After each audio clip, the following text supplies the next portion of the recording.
주께서 사랑해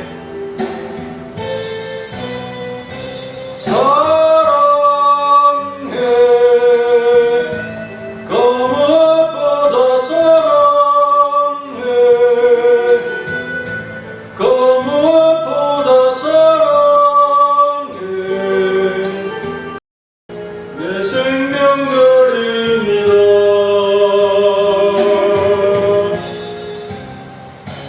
찬양해 거룩하신 주 찬양해 거룩하신 주 찬양해 내 생명 드립니다. 내 생명 드립니다. 527 어서 돌아오.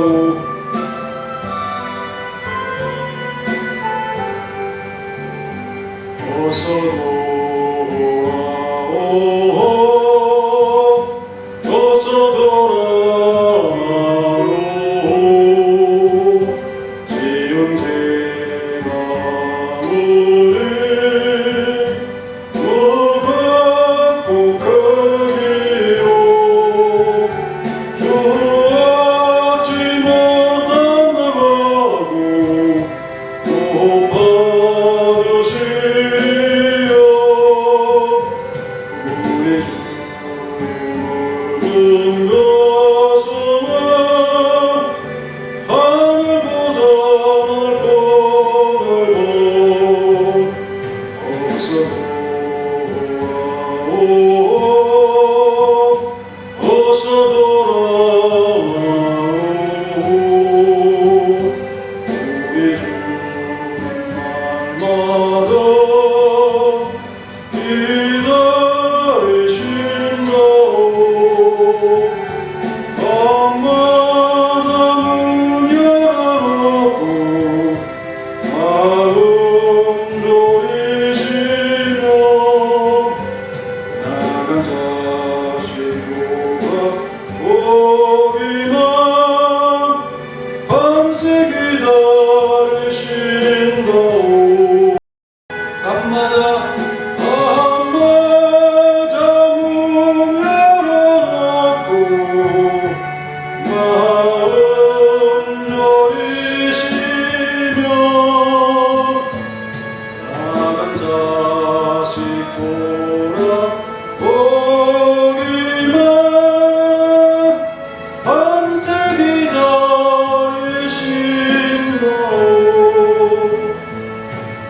어서 돌아오. 어서 돌아오.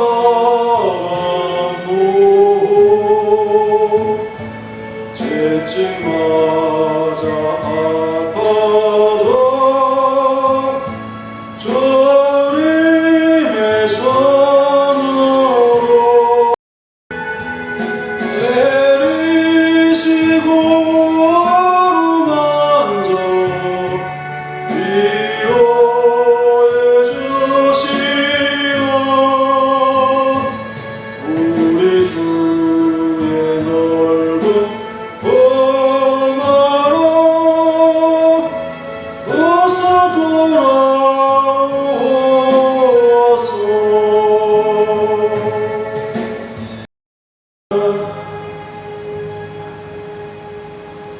다 같이 함께 기도하겠습니다.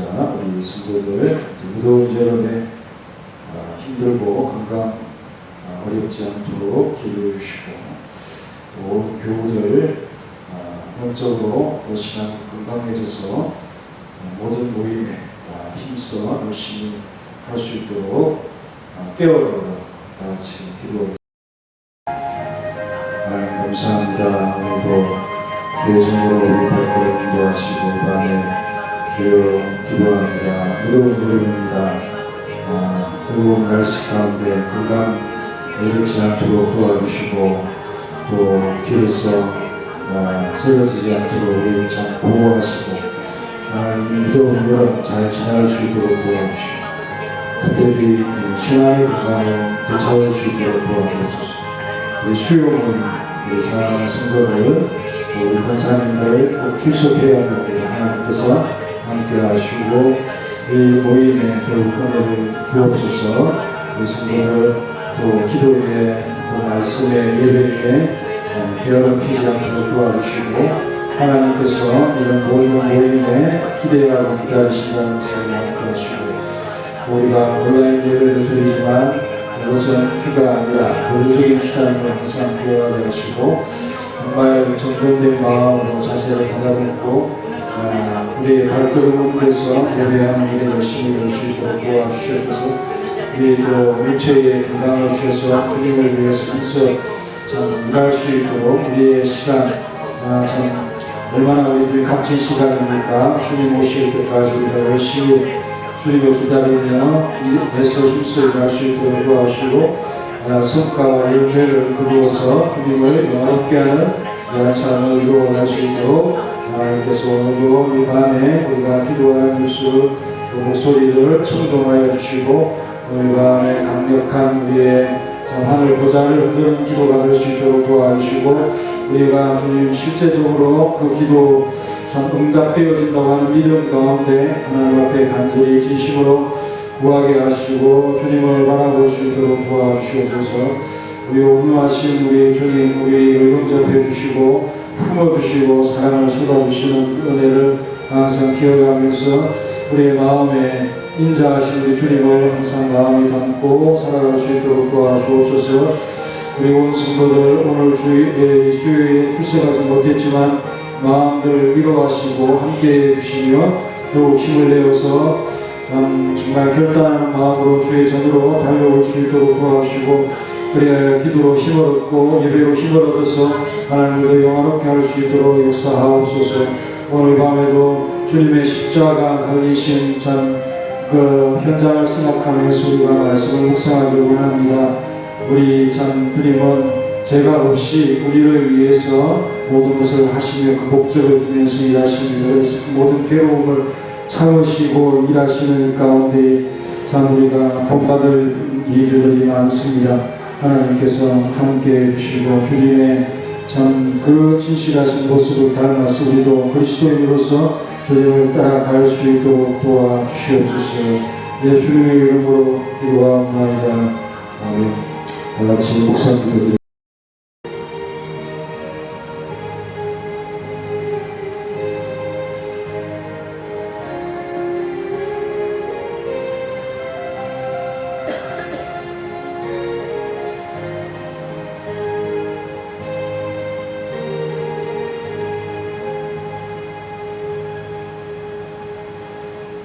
하나님 감사합니다. 오늘 밤 수요 예배로 주님 앞에 영광 돌립니다. 우리 사랑하는 성도님들이 전에 와서 주여 기억하시고 그 이름 하나하나 새겨주옵시며 그 충성과 성님과 근심이 하늘 보좌에 또 우리 보고에 쌓일 수 있도록 주께서 역사하시고 주님 앞에 드린 기도가 향기로운 금향로에 담겨서 향기롭게 우리 주님 앞에 바쳐질 수 있는 성도의 기도가 되게 도와주옵소서. 오늘도 주님을 사랑하는 우리들이 하나님의 참권혜를 기억하면서 말씀을 묵상하고 기도합니다. 도와주옵소서. 예수님의 이름으로 기도하옵나이다. 주 없이 살 수 없네. 292장 주 없이 살 수 없네. 제일의 우주여 그 귀한 보배 피로 날 구속하소서. 우주의 사명으로 흘리신 보혈이 내 소원 나의 위로 내 영광 됩니다. 알 수 없네. 제일의 우주여 그 귀한 보배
있습니다. 마태복음 27장 11절 12절.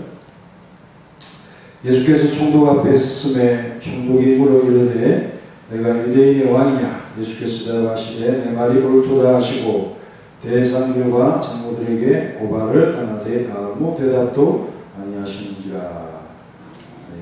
한 번 더 11절 12절. 예수께서 총독 앞에 섰음에 총독이 물어 이르되 내가 유대인의 왕이냐? 예수께서 대답하시되 내 말이 옳도다 하시고 대상들과 장로들에게 고발을 떠나되 아무 대답도 아니하시는지라. 아무 대답도 아니하시는지라 라는 제목으로 본문 마태복음 27장 11절 12절 한 구절 한 구절 상고해 보도록 하겠습니다. 총독이 물어 이르되 내가 유대인의 왕이냐? 11절에 이렇게 빌라도가 예수님에게 물었죠. 이렇게 질문하는 내용을 보아서는 이 공식적인 재판 절차에 해당하는 표현이다라는 것을 발견을 하게 됩니다. 빌라도가 사내들인 측의 의견을 피고인 예수님에게 지금 묻고 있죠. 바로 정식 재판 절차에 이런 질문하는 대목이 나오는 것입니다. 당시 재판은 이렇게 진행이 되죠. 재판장이 먼저 원고 측의 고소 이유를 듣고 그 다음에는 피고인에게 몇 마디 이 재판장이 질문을 하게 됩니다. 네가 유대인의 왕이냐라고 하는 것은 재판장이 피고인에게 질문하는 그 과정에 해당되는 거죠. 그리고 나서는 피고의 답을 듣습니다. 자기 변론 과정을 충분히 청취한 후에 그 위에 배심원들의 의견을 또 개진하게 하면서 객관적인 어떤 이 판단을 구합니다. 그리고 나서 판결을 내리죠. 내가 유대인의 왕이냐라고 하는 이 빌라도의 추궁식 질문은 어떤 성격입니까? 세속 국가의 권력을 대표하는 빌라도가 예수께서 로마의 권력에 대항하는 반로마적인 행위들을 했는가, 말을 했는가, 선동을 했는가, 이걸 알아보는 거 아니겠습니까? 그가 정치범인지 아닌지를 확인하는 그런 내용인 것입니다. 그런데요, 눈에 보이지 아니하는 하나님의 나라를 다스리는 분이 이 땅의 권세에 무슨 관심이 있겠습니까만은 이 세상 권자에 있는 자는 이러한 시도조차도 두려워하고 그보다 더 민감한 사안이 없다는 것이죠. 그래서 이 세상 권력자는 종교적인 그러한 참 꿈을 그리며 비전을 가지고 살아가는 그러한 지도자에 대해서도 미기를 느끼게 되는 것입니다. 누가복음 17장 20절 21절에 우리 예수님께서 하나님의 나라가 언제 임하느냐라는 질문 앞에서 하나님의 나라에 대해서 이렇게 설명을 합니다. 하나님의 나라는 볼 수 있게 임하는 것이 아니요 또 여기 있다 저기 있다고도 못하리니 하나님의 나라는 너희 안에 있느니라 이렇게 말씀을 했습니다. 최종적인 하나님의 나라에 들어가기 전에 이 땅에서 예수님이 다스리고 통치하는 그런 세계상이 있는 것입니다. 그것이 바로 하나님의 나라고 이 하나님의 나라에 속한 자들은 성도이고 예수님을 믿는 자들이죠. 그래서 그 앞에 순종하며 살아갑니다. 그들의 마음속에는 당연히 하나님의 나라가 그 안에 있는 자들이 되는 것입니다. 이런 나라의 왕을 어떻게 세상법이 어떻게 단죄할 수 있겠습니까? 빌라도의 질문은 사내들인 공회의 고소장에 그가 로마의 통치에 대항하는 유대의 왕으로 자칭하고 있다. 이렇게 되어 있기 때문에 그것을 확인하고자 했던 것입니다. 그들이 사형에 해당한다고 하는 이 사내들인에서 내린 제목은 무엇이었습니까? 신성모독이었죠. 자칭 하나님이라고 그렇게 주장한다는 것이죠. 그런데 막상 총독에게 와서는 다른 제목으로 고발을 합니다. 이게 어떤 참 의미입니까? 그들의 어떤 이 제목에 정당성이 없다는 거죠. 정치적인 제목으로 바꾸었어. 그렇게 반역죄로 지금 고소를 하고 있습니다. 정작은 종교적인 문제죠. 그것이 이방인에게는 관심을 줄 수 없기 때문에 이렇게 바꾸는 거 아니겠습니까? 그러니 그들에게서 이 정당성이 없다는 사실을 발견을 하게 됩니다. 그들이 그리스도를 타도하는 데 있어서 제기한 고소가 수없이 다양했지만 그들은 빌라도가 가장 눈살을 가장 찌푸리게 하는 그런 대목으로 고소를 합니다. 그래서 왕이라고 하는 이 칭호를 악의적으로 적용을 시켜서 그렇게 고발을 하고 있는 것입니다. 그들이 이걸 가리켜 우리 백성을 미워하고 가이사에게 세 바치는 것을 금하며 하는 식으로 이 이야기를 하고 있었다라고 누가의 요점, 누가복음에 나타나는 그런 고발의 요점이 있는데요. 누가복음 23장 2절에 고발하여 이르되 우리가 이 사람을 보매 우리 백성을 미혹하고 가이사에게 세금을 바치는 것을 금하며 자칭 왕 그리스도라 하되이다 하니라고 했죠. 그게 얼마나 민감한 이야기입니까? 우리 백성을 미혹한다, 선동한다. 그거는 참 반역죄에 해당하는 겁니다. 또 세금 문제는 정말 민감한 문제죠. 이건 확실히 반역죄에 해당하는 것이고, 자칭 왕 그리스도, 로마의 허락을 받지 아니하는 그런 왕을 주장하는 것은 역시 반역인 것입니다. 빌라도는 큰 목표가 무엇입니까?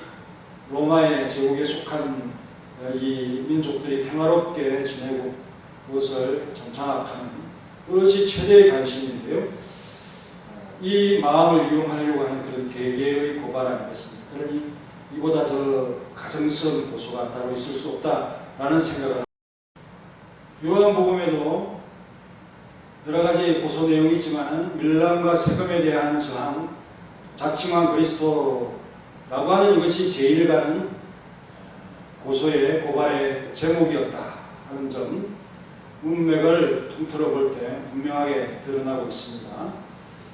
이것이 증거나 증언자가 있는 사실이라면 반역죄가 틀림없는 사실이 아니겠습니까? 반역에 매우 민감한 빌라도가 사형을 명할 수밖에 없는 그런 제목이 되는 것입니다. 유대 지도자들은 이 밀란을 염려하는 빌라도의 약점을 잘 간파하고 있었음을 보여주고 있습니다.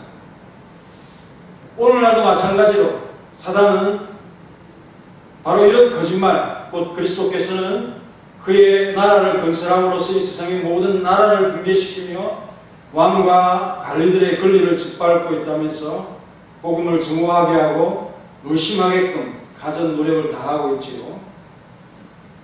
기독 신앙의 어떤 이것이 그들의 체제를 공격한다라고 두려워하면서 이 전도와 신앙 전파와 교회를 세우는 것을 방해하고 못하게 하고 탄압을 하는 그러한 민족들, 그러한 세계가 아직도 여전히 남아있지 않습니까? 공산권은 물론이고 해교권, 그리고 또 미개한 그런 사상을 갖고 있는 그런 나라들, 기독신앙을 그들을 체제를 정복한다라고 하는 두려움 때문에 인정하지 아니하는 그런 참 기독교를 향한 박해들이 여전히 있다 하는 사실을 우리가 참 보면서 예수님의 시대에도 빌라도나 또 유대의 지도자들이 바로 이런 부분에 그들이 위기를 느꼈다는 것을 보여줍니다. 조그마한 그 권세 때문에 진실을 거짓으로 바꾸는 그런 것을 참 마다하지 아니하는 악한 권세가 아니겠습니까? 왕들의 교만한 마음은 이게 바로 취약점이죠. 때때로 너무 맹목적이어서 그리스도의 지배, 사실 보이지 아니하는 하나님의 나라, 그 나라를 다스리는 그리스도의 지배가 그들에게 무슨 위협이 됩니까? 그런데 자신들의 권위에 위태로울 것을 여기면서 예수님을 참 불리하게 하는 그런 사례들을 그냥 무턱대고 받아들이는 그런 것이었다. 그래서 빌라도는 다른 문제는 다 제쳐두고 그에게 물어볼 중요한 목적이 뭡니까? 선동의 문제죠. 그래서 그리스도께서 공공의 질서를 조금이라도 불안하게 한 것을 발견하게 될 경우에는 빌라도도 지체 없이 그를 처단할 생각을 갖고 있는 거죠. 그래서 그리스도에게 왕권 문제를 가지고 지금 신문을 하고 있는 것입니다. 얼마나 이 참 교활한 유대 지도자들입니까? 무죄한 그리스도께서 이제 인간의 재판을 받기 시작하셨다는 거죠. 만왕의 왕이신 그분께서 당신이 창조한 피조물인 빌라도에게 지금 거꾸로 재판을 받고 있지 않습니까? 만왕의 왕이시며 천지의 주제이신 그리스도를 향해 던져진 질문, 참 교만한 질문입니다. 피조물이 자신을 창조한 분에게 감히 그러죠. 유대인의 왕이냐, 내 왕입니까? 이렇게 물어보잖아요. 지독한 거만함과 자신의 왕을 알아보지 못하는 극도의 무지가 이 질문 속에 포함되어 있지 않습니까? 자신의 위치가 어디인지를 알지 못하는 그런 거만함과 교만과 무지인 것이죠. 이러한 빌라도의 물음에 대해서 예수님께서 간단히 이렇게 대답합니다. She regeis, 내 말이 옳도다. 이렇게 답했습니다. 내가 말하는 그러한 뜻에서의 왕은 아니지만 내 말대로 유대인의 왕이긴 왕이다. 유대인의 왕뿐 아니라 모든 세계의 왕이다. 그런 뜻으로 말씀을 하십니다. 이 세 복음서에는 모호하게 답을 합니다. 내 말이 옳도다. 이렇게 답하시죠. 그래서 요한복음에는 자기가 자신이 지상의 왕이 아니라는 점을 이렇게 구체적으로 설명을 합니다. 요한복음 18장 36절에 보면 예수께서 대답하시되 내 나라는 이 세상에 속한 것이 아니니라. 만일 내 나라가 이 세상에 속한 것이라면 내 종들이 싸워서 나를 결코 유대인들에게 넘겨주지 아니했을 것이라. 여기에 속한 것이 아니라 라고 예수님께서 이렇게 말씀을 하시니 빌라도가 이렇게 말하죠. 내가 왕이냐? 그럴 때 예수님께서 내 말과 같이 내가 왕이니라. 마태복음에서 내 말이 옳으니라 라고 한 대답을 하십니다. 그리고 덧붙이죠. 내가 이를 위해서 태어났으며 이를 위하여 세상에 왔나니 곧 진리에 대하여 증언하기 위해서 왔다. 무릇 진리에 속한 자는 내 음성을 듣느니라. 이렇게 말씀을 하셨습니다. 그러니 빌라도가 또 묻죠. 진리가 무엇이냐? 그러면서 밖에 나가서 이 사람은 아무 죄도 찾지 못했다. 이 사람에게서 아무 죄도 찾지 못했다라고 선언을 하고 있습니다. 우리 예수님은 자신의 문제를 일반 피고인처럼 명확하게 해결하려고 대답을 하시는 것이 아니라 애매하게 대답을 하십니다. 그렇다는 것이 아니라는 것이 명확하게 드러나지 않지만 우리 예수님의 말씀은 왕이라는 거죠. 이 세상 왕은 아니지만 하나님의 나라의 왕으로서 자신을 부정하지는 않고 있습니다. 대제사장과 장로들은 빌라도의 손에 들어간 예수님이 혹 풀려날까 싶어서 계속하여 지금 압박을 하고 있는데 12절에 대제사장과 장로들의 고발을 당하되 아무 대답도 아니하시는지라 라고 했습니다. 대답하지 않는 것은 상황에 따라서는 인정하는 것이 될 수 있습니다. 재판정에서 이렇게 침묵을 하는 것은 불리하게 작용하는 대처법이죠. 대제사장과 장로들은 잊지도 않은 사실로 예수님을 고소하고 있는데 예수님은 이런 고소에 대해서 대연히 받아들이고 있습니다. 자신의 무죄를 방어할 수 있는 합법적이고 유일한 그런 기회를 사용하지 않고 있는 예수님 아니십니까? 빌라도는 대제사장과 장로들의 고발에도 불구하고 초연한 예수님을 갈릴리 사람이라는 그런 이야기를 듣고는 헤롯에게로 갈릴리 분봉왕인 헤롯에게로 예수님을 보내게 되어지죠. 누가복음 23장 6절 12절에 나타나는 내용인데요. 이러한 빌라도의 태도는 무죄를 알면서도 자신이 직접 그 피를 묻혀까지 예수님을 정죄하기에는 그냥 부담이 되었던 겁니다. 끄림직해서 헤롯에게 보내어서 책임을 전가하는 듯한 행동을 취합니다. 그렇지만 예수님께서 이사야 53장 7절에 예언되어 있듯이 구차의 입을 열지 않습니다. 헤롯에게도 마찬가지고 빌라도에게도 마찬가지죠. 그가 곤욕을 당하여 괴로울 때에도 그의 입을 열지 아니하였음이며 마치 도수장으로 끌려간 어린 양과 들 깎는 자 앞에 잠잠한 양같이 그의 입을 열지 아니하였도다라고 기록하고 있지 않습니까? 예수님 오시기 전에 700년 전에 선지자로 이사야 선지자입니다. 그때 이미 우리 예수님의 이 침묵의 법정을 증언을 했다는 아주 놀라운 그런 기록인 것입니다. 복음서 기자들이 그리스도께서 침묵을 지키셨다고 기록하는 이유는 그가 자발적으로 변호하지 않으셨기 때문이죠. 물론 앞선 내용에 예수님의 대답, 내 말이 옳도다 그렇게 한 표현이 있습니다. 이 말은 그의 나라에 대한 참 말씀인데요. 그가 참 오래전부터 약속된 구속주고 또 그 앞에 모든 자들이 무릎을 꿇게 될 것이고 진리 안에 있는 자들은 당연히 순종하게 되는 것이고 그렇지 않은 너희들도 심판의 날에 내 앞에 무릎 꿇게 될 것이다 라고 하는 이 선언을 참 하고 있는 표현이라는 것을 우리는 깨닫습니다. 빌라도는 그리스도의 이 인내를 의아하게 생각을 하게 됩니다.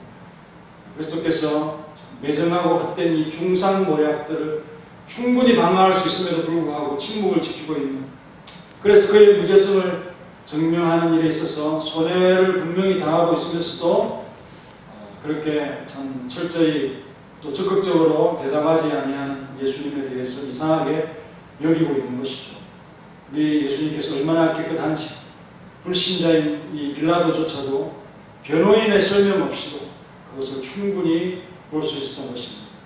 빌라도의 입술에서 예수님이 무죄라고 하는 이것이 참 선언되어지는 이것이 아주 분명한 이유가 있는 것입니다. 빌라도는 그리스도께서 방면될 수 있었으므로 스스로 포기하지 않기를 바라는 그런 마음이 심중에 있었습니다. 그의 말과 태도에서 이런 것이 드러나죠. 그럼에도 참 군중의 압박에 그는 더 이상 그 마음을 관찰시킬 수 없었다는 사실도 분명한데요. 그럼에도 끝까지 침묵하는 예수님이 참 그 자신을 보기에도 이상했다, 그렇게 보는 것입니다. 우리에게는 결코 이 예수님의 침묵이 이상한 일은 아니지요. 하나님은 그의 아들로 하여금 우리의 속죄를 위한 희생 제물로 예정하셨기 때문에 본인 자신은 순종하는 마음, 정말 우리 예수님은 순결하시지만 우리 때문에 죄책을 담당하게 하신 것 아니겠습니까? 그리고 그리스도께서 침묵을 시키신 것은 지금 우리의 변호인이 되셔서 그의 변호를 우리의 참 죄책에서 우리를 참 풀어주시기 위해서, 우리를 변호하시기 위해서 주님은 자신을 변호하지 않으셨다라는 것을 우리는 깨닫습니다. 그리고 마치 도살장으로 끌려가는 양과 같다고 하시는 그 예언의 성취로서 그의 은혜로 의롭게 되어지는 우리를 만들어가기 위해서 주님께서 제 책임을 당하셨다 하는 것입니다. 그 모든 것들을 다 우리 주님께서 당하셨다는 것이죠. 바울의 말대로 선한 증거가 말이 아니죠. 선한 것은 우리가 말로서 얼마든지 선한 것을 했다고 주장할 수 있지만은, 선한 자로 또 포장할 수도 있지만은, 행동이 아니면, 주님께서 기뻐하시는 그런 진실된 마음과 행동이 아니라면 결코 우리 하나님을 기쁘시게 할 수 없다, 주님께 인정받을 수 없다는 이 사실을 분명하고요. 이 말로서가 아닌 행동으로서 그의 참 선하심을 입증하였고요. 그는 자신의 유익을 구한 것이 아니라 바로 이 택자들의 해방을 확보하시는 놀라운 역사를 이루셨다는 사실을 이 말씀에서 깨달으면서 그 은혜를 다시 한번 기억하는 수요 이 밤이 되시길 간절히 바랍니다. 다 같이 통성으로 함께. 예수님께서 총독 앞에 서서 총독이 물어보는 말에 우리 예수님께서 아주 짧은 말로 대답하시고는 침묵을 지키셨습니다. 내가 유대인의 왕이냐? 라고 하는 이 질문, 로마의 권력에 대항하는 반역죄를 너가 행위했느냐? 라고 하는 이 질문입니다. 그러나 우리 주님은 눈에 보이지 아니하고 우리의 마음에 있는 하나님의 나라를 다스리시는 이 세상 왕이 아니라 하나님의 나라의 왕으로서의 그 위치와 존재를 가지시는 우리 주님이셨습니다. 그런 이 세속 권력에 대해서 우리 주님께서 위협도 되지 않으시고 또 이런 반역죄로 처벌받을 그러한 행동들도 말도 하시지 않았다는 사실을, 그러나 악의적으로 자칭 왕이라고 하는 이 칭호를 붙여서 빌라도가 가장 민감할 수 있는 그런 것으로 고발하고 세금을 내게 내지 말라고 했다, 자칭왕 그리스도 백성을 선동을 했다, 미혹했다 하는 이런 제목을 붙였습니다. 가정스러운 고소를 신성모독이라고 하는 그 제목을 바꿔서 정치범으로 고발을 하는 바로 이 참 간악한 유대 지도자들의 무리의 모습을 보게 됩니다. 빌라도는 밀란을 염려하고 두려워하는 자였기 때문에 그것을 신경 쓰지 않을 수가 없었고, 죄가 없다는 사실을 그는 확인을 하고 스스로 그런 참 죄 없는 자를 죄를 물을 수 없기 때문에 헤롯에게로 그 책임을 전가하는 그런 비겁함과 나약함도 보입니다. 우리 예수님은 빌라도의 질문에 내 말이 옳도다라고 그렇게 대답을 하시면서 요한복음에는 이 나라는 이 세상에 속한 것이 아니라 하면서 만약에 세상에 속한 것이라면 나의 종들이 싸워서 나를 유대인에게 넘기지 않을 것이라고 그 증거를 댑니다. 빌라도는 예수님이 어떤 왕이냐라고 물어볼 때 진리를 증거하기 위해서 이 세상에 왔다라고 우리 예수님께서 답하고 있습니다. 예수님은 정말 이 세상을 구원하시기 위해서 이 땅에 오신 진리를 증언하기 위해서 우리를 살리고 은혜로서 구원하기 위한 진리를 증거하기 위한 우리 주님으로서 이 세상 법정에 설 수 없는, 설 이유가 없는 우리 주님이십니다. 그러나 피조물인 자들이 감히 왕 앞에 네가 나의 왕이냐라고 그렇게 도발적으로 질문하는 그런 성격의 질문을 우리 예수님께서 받으셨고, 혹이라도 예수님이 풀려날까봐 대제사장과 장로들은 계속하여 빌라도를 압박하면서 그가 참 예수님이 풀려나지 않도록 그렇게 빌라도를 압박하는 이런 무도한 모습들을 봅니다. 그러나 우리 주님은 또 수장으로 끌려가는 양처럼, 들깎는 자 앞에 잠잠한 양처럼 그 입을 열지 않으면서 이사야 53장 7절의 말씀을 성취하시고 주님께서 침묵하심으로 우리의 참 죄를 변호하시는 우리 주님으로서 자신의 참 입장을 분명히 하시는 그런 놀라운 은혜를 베풀어 주시고 은혜로서 우리를 구원하여 주시며 하나님의 나라에 순종하는 백성으로 우리를 이끌어 주셨음을 생각하면서 오늘 밤에 정말 우리 주님을 내 마음속에 모시는 귀한 한 시간이 되도록 역사하여 주옵소서. 우리 수요 예배에 참석한 모든 성도들에게 믿음과 힘을 주옵소서. 또 우리 모든 서문학교의 모든 교우들에게 힘을 주옵소서. 예수님의 이름으로 기도하옵나이다. 아멘.